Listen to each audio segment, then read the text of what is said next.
Hi, my name is Trey Booth, and I'm here to answer the question, what is the yield curve? Now, when the Fed is in focus, there's a lot of talk about the yield curve moving up or moving down, but what exactly is the yield curve?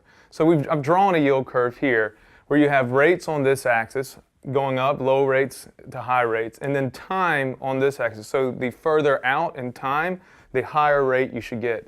That's what's called a normal interest rate. So for locking your money up, you should get paid more to lock your money up for 30 years than you do for locking it up for 2 years. So this is what's called a normal yield curve. There's two other types of yield curves. There is an inverted yield curve where the short end actually pays you more than the long end.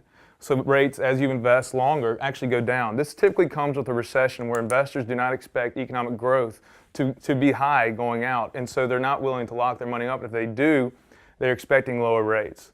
Then you have what's called a flat yield curve, where the short end and the long end roughly pay you the same.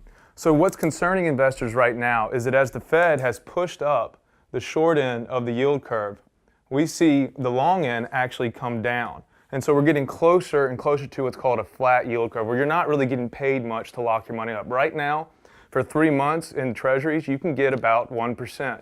For 30 years, you get about 2.78%. So the yield curve really isn't paying you to lock your money up, but investors are still high demand. So what would normal look like? Right here is the 10-year treasury yield on average for the last 140 or so years. It's 4.5%. Compare that to the 2.16% roughly you're getting on 10-year treasury paper right now. So historically speaking, we have a lot of room to go to be on a normal pace. What we'll watch closely is how this goes. If the Fed continues to rise short rates, but the long end does not go up, we may either become flat or, in the worst case scenario, an inverted yield curve. That's what's very important to watch. I hope this has been very helpful and informative. This has been another Investors Insights from Five Plant Partners.